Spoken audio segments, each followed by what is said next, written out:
Leader গেছেন suspension কোত্থেকে আসছে? আপনি কি এরকম কিছু ভাবনা চিন্তা মানে এরকম কিছু আপনার কাছে এসেছে যে আপনার বিরুদ্ধে বলছে সাংবাদিক রাস্তার সাংবাদিকরা বলছে বিজেপি দিলীপ ঘোষকে কেন সাসপেন্ড করা যায়?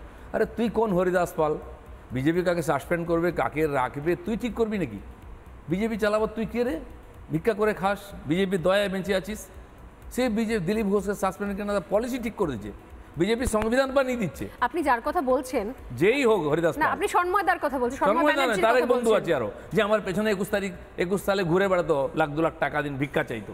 তারা আজকে বড় বড় উপদেষ্টা হয়েছে, বিজেপি চালাচ্ছে তারা রাস্তায় দাঁড়িয়ে। কোনো বেটাকে আমি তোয়াজ করি না, কোনো বেটাকে পাত্তা দিই না।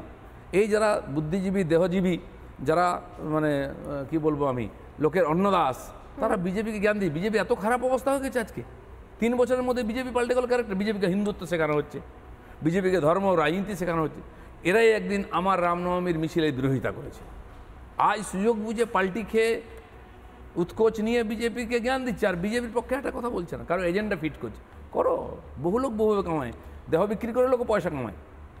বিজেপিকে জ্ঞান দেওয়ার অধিকার কে দিল? 250 লোকের বলিদান বাংলায় দিয়েছি আমরা, আমাদের মতো বহু কার্যকর্তা জীবন দিয়েছি। তোমরা তো কাল এসে পরশু চলে যাবে, তোমরা পলিসি ঠিক করেছো। এরা আমার কর্মীদেরকে কনফিউজ করছেন, এদের সঙ্গে আর কিছু লোক করছেন, এদেরকে চিনে রাখা উচিত। এরা সবচেয়ে বড় শত্রু বিজেপির। কিন্তু দিলীপ দাই, মানলাম কিছু মানুষ এসে বিজেপিকে কনফিউজ করছে, আপনি বলছেন তারা বিজেপির পলিসি ঠিক করছেন, তারা বিজেপিকে হিন্দুত্ব শেখাচ্ছেন। আপনাকে হিন্দুত্ব শেখানোর দরকার নেই, এটা আপনি ডে 1 থেকে রয়েছেন, আপনি সংঘ ব্যাকগ্রাউন্ডের রয়েছেন, সেখান থেকে আপনি বিজেপিতে এসছেন, দায়িত্ব পালন করেছেন। কিন্তু আজকে একটা কথা, আমি এর আগে আপনি বলেছেন যে রাম মন্দির নিয়ে অনেক জায়গায় বিতর্ক হয়েছে, কাশী বিশ্বনাথ মন্দির নিয়েও বিতর্ক চলছে, তা বলে কি সেখানে কেউ যাচ্ছেন না? রাম মন্দিরে কি প্রধানমন্ত্রী উদ্বোধন করেননি? এই কথাটা আমি শুনেছি ঘটনাচক্রে যখন আপনার সঙ্গে ইন্টারভিউ বসছি, তার আগে আপনি আরও 2-1 সংবাদ মাধ্যম ইন্টারভিউ দিয়েছেন, সেগুলো আমি দেখছিলাম, শুনছিলাম। কিন্তু আমার পাল্টা একটাই প্রশ্ন আসছে যে রাম মন্দির, অযোধ্যার রাম মন্দির, কাশী বিশ্বনাথ মন্দির, আর তার সঙ্গে দীঘার জগন্নাথ কালচারাল সেন্টার দিলীপ ঘোষের কাছে এক। মানে এটাকে দিলীপ এক দেখি, মমতা ব্যানার্জি উদ্বোধন করলেন কি মোদি করলেন, আমার কিছু যায় আসে না।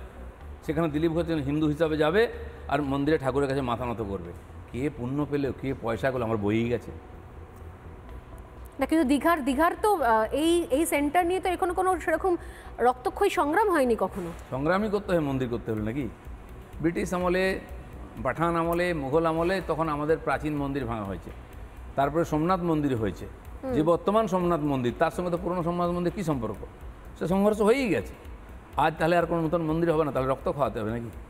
কে বলেছে এই কথা? না না, নিঃসন্দেহে প্রত্যেকটি বাড়িতে মন্দির আছে। খালি অযোধ্যাতে 5000 মন্দির আছে বাড়ি বাড়িতে। প্রত্যেক হিন্দুর মনের মধ্যে মন্দির আছে, তার পয়সা হলে সে দেউল তৈরি করে, পুণ্য হয় বলে করা হয় এটা। তাহলে কার কি বলা যায়? আপনি মনে করছেন তাহলে যে মমতা বন্দ্যোপাধ্যায়ের মনেও মন্দির রয়েছে, তারও মনে তিনিও হিন্দুর জন্য হয়নি। দিলীপ ঘোষেরা লড়াই করে তাকে হিন্দুত্ববাদী করেছে।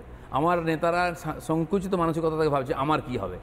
আরে মমতা ব্যানার্জি হিন্দু বিরোধী একজন, তাতে কোনো সন্দেহ নেই, কিন্তু এখন তো হিন্দু প্রো হিন্দু হয়ে গেছেন। কিছু হয়নি। এই যে আপনি বলছেন যে মন্দির তৈরি করেছেন, আমি কি বলছি, আজকে হিন্দুত্বের চাপে ওনাকে মন্দির রাজনীতি করতে, বিজেপির তো হিন্দু রাজনীতি, মন্দির রাজনীতি বিজেপি করে, ওনারাই বলেন। সেই মন্দির কেন উনি বানাচ্ছেন? আজকে হিন্দুত্বের কথা না বলে পশ্চিমবাংলায় ভোট পাওয়া যাবে না, হিন্দু সময় তাকে ব্রাত্য করে দিচ্ছে। আমরা রামনবমী করে এসেছি, আমি তো 10 বছরের বেশি করছি, 15 বছর করছি, সে 10 সাল থেকে। রাম মন্দিরের নিয়ে বাংলায় রাম নাই, বিজেপির রাম আলাদা, বাংলায় এরকম শোভাযাত্রা হয় না, অস্ত্র নিয়ে কেন, অনেক প্রশ্ন হতো। দিলীপ ঘোষ তখন বিজেপি করতো না, হিন্দু জাগরণ মঞ্চ করতো। এই রামনবমী শোভাযাত্রা আমি শুরু করি, তখন ছোটো ছিল, এখন হাজার হাজার হচ্ছে। আজকে মমতা ব্যানার্জির লোকেরাও রামনবমী শোভাযাত্রা করছে, রামের পুজো করছে। এর চেয়ে নৈতিক বিজয় কী হবে বিজেপির? আজ উনি রাতারাতি যদি করে দেন, তাকে মেনে নেবে হিন্দুপন্থী বলে?